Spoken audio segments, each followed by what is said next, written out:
अस्सलाम वालेकुम students, welcome to Iman learning. Students, today's topic is about chapter number 9 kingdom plantae. Okay, इससे पहले हमने 8 चैप्टर कंप्लीट कर लिए हैं। अगर आपको मेरे लेक्चर चाहिए तो आप मेरे चैनल पे जाके सर्च कर सकते हैं ईमान लर्निंग पे। ओके, सो स्टार्ट करते हैं आज का हमारा लेक्चर। आज का लेक्चर जो है वो किंगडम प्लांटी के बारे में। अगर हम किंगडम प्लांटी की बात करें स्टूडेंट्स, तो किंगडम प्लांटी में सबसे पहले हम एक डेफिनेशन रीड कर लेते हैं जो कि चैप्टर के फर्स्ट में ही दी गई है, जो है फाइलोजेनेटिक सिस्टम ऑफ क्लासिफिकेशन। अब फाइलोजेनेटिक सिस्टम ऑफ क्लासिफिकेशन हम यूज़ करते हैं दो ऑर्गेनिजम्स के लिए, एक है प्लांट और दूसरे हैं एनिमल्स। ओके, जब भी एनिमल्स और प्लांट की क्लासिफिकेशन की जाती है तो हम उसके लिए स्पेसिफिक सिस्टम यूज़ करते हैं जिसको हम बोलते हैं phylogenetic system of classification. Phylogenetic system of classification is a classification of plants and animals based on similarities and dissimilarities of relationship among living things and their organs, जिनके उनके living things के बारे में जहाँ पे वो रहते हैं और नेचुरल उनकी जो रहने की जगह है वो क्या है, और उनके ऑर्गन के दरमियान में जो रिलेशनशिप होता है उसको हम बोलते हैं फाइलोजेनेटिक सिस्टम ऑफ क्लासिफिकेशन। और हम ये सिस्टम यूज़ करते हैं प्लांट्स एंड एनिमल की क्लासिफिकेशन में। सो नाउ हम बात करते हैं कि व्हाट इज़ प्लांट्स या प्लांटी। प्लांटी क्या होता है? अगर आपसे कोई पूछता है कि प्लांट्स की डेफिनेशन क्या है तो आप क्या लिखोगे कि plants is a eukaryotic, autotrophic, multi cellular and non motile. ठीक है, यूकैरियोटिक आपको अच्छी तरह पता है क्या होते हैं, ऐसे लिविंग ऑर्गेनिज्म जो कि ट्रू न्यूक्लियस रखते हैं। एंड ऑटोट्रॉफिक मीन कि वो ऑर्गेनिजम्स होते हैं जो अपनी फूड खुद प्रिपेयर कर सकते हैं। And multi cellular they have many cells, यानी कि इनकी जो बॉडी है वो ऑर्गेनाइज होती है बहुत सारे सेल से। नॉन मोटाइल हम कहते हैं जो कि एक ही जगह पे रहे, मूव ना कर सके। अगर हम एनिमल्स की बात करें तो आपको पता है एनिमल्स जो है वो एक जगह से दूसरी जगह मूव कर सकते हैं, बट प्लांट्स नहीं मूव कर सकते। जहाँ पे हमने लगाया प्लांट वहीं पे रहता है।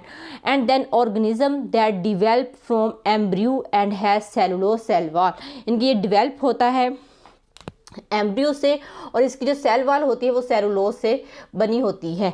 प्रीवियस चैप्टर जो था फंजाई के बारे में था, तो फंजाई की जो सेल वॉल थी स्टूडेंट्स वो काइटन से बनी थी, लेकिन प्लांट्स की सेल वॉल जो होती है वो सेलुलोज से मिलके बनती है। एंड अगर हम बात करें स्पीशीज़ की अब तक डिस्कवर हो चुकी है प्लांट की, तो 3,60,000 स्पीशीज़ अब तक इसकी डिस्कवर हो चुकी है किंगडम प्लांटी की। एंड नाउ हम देख लेते हैं flow chart diagram of kingdom Plantae की। किंगडम प्लांटी को जो है वो किस तरह से डिवाइड किया गया है, इसकी कौन कौन सी डिवीजन रहती हैं। ओके, सबसे पहले अगर हम किंगडम प्लांटी की बात की जाए करें तो इसमें दो डिवीजन्स आती हैं, ब्रायोफाइटा एंड ट्रैक्योफाइटा। सो ब्रायोफाइटा आपने याद रखना है कौन से प्लांट्स होते हैं, ऐसे प्लांट्स जिनमें वेस्क्यूलर बंडल एब्सेंट होते हैं, यानी कि जाइलम और फ्लोएम एब्सेंट होते हैं। वेस्क्यूलर बंडल बेसिकली हम जाइलम और फ्लोएम को बोलते हैं, और ब्रायोफाइटा के अंदर जाइलम फ्लोएम नहीं होते, इसलिए हम इसको ब्रायोफाइटा बोलते हैं।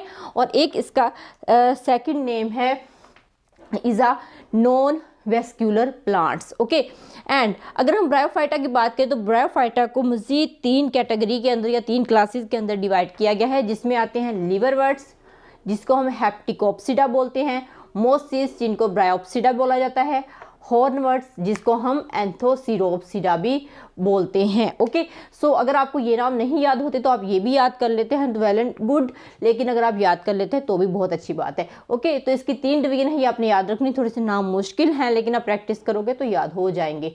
ये एमसीक्यूज में ज़्यादातर जो है वो पूछा जाता है, शॉर्ट क्वेश्चंस में पूछे जाते हैं ये वाले टॉपिक्स जो है, तो इस वजह से आपने इसको याद रखना है।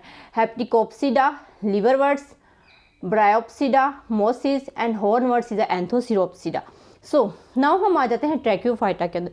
ट्रैक्योफाइटा ऐसे प्लांट्स होते हैं जो कि वेस्क्यूलर प्लांट्स होते हैं और जिनमें वेस्क्यूलर बंडल प्रेजेंट होते हैं, यानी जाइलम और फ्लोएम मौजूद होते हैं। अगर हम ट्रैक्योफाइटा की बात करें स्टूडेंट्स, तो ट्रैक्योफाइटा को 4 अदर ग्रुप्स के अंदर या 4 अदर क्लासेस के अंदर डिवाइड किया गया है, जिसमें साइलोप्सिडा, लाइकोप्सिडा, सफिनोप्सिडा एंड टेरोप्सिडा आते हैं। ओके, तो ये 4 इसकी फर्दर क्लासेस हैं, हम इसको सब क्लासेस भी बोल सकते हैं। Okay, and then in classes में से जो टेरोप्सिडा है उसकी फर्दर 3 क्लासेस आ जाती हैं, जिनमें एंजियोस्पर्मी, जिम्नोस्पर्मी एंड फेलिसिनी आता है। ओके, एंजियोस्पर्मी ऐसे प्लांट्स होते हैं जो कि फ्लावरिंग प्लांट होते हैं जिनमें फ्लावर्स होते हैं, और जिम्नोस्पर्म्स ऐसे प्लांट होते हैं जो नेकेड सीड प्लांट होते हैं। ओके, और फेलिसिनी जो है वो फंस लाइक प्लांट्स में आ जाते हैं। सो स्टूडेंट्स, ये था आज का सिंपल सा इंट्रोडक्शन जो था चैप्टर नंबर 9 को लेके। सो होप सो ये जो टॉपिक मैंने आपको फ्लो चार्ट पे बताए हैं, इसको हम जो है वो नेक्स्ट 1 बाय 1 जो है वो रीड करेंगे और समझेंगे इसको। ओके, होप सो आप लोगों को समझ आई होगी। तो नेक्स्ट मिलेंगे इंशाल्लाह नेक्स्ट चैप्टर के नेक्स्ट लेक्चर के साथ, सॉरी टू से। सो तब तक के लिए अल्लाह हाफिज़।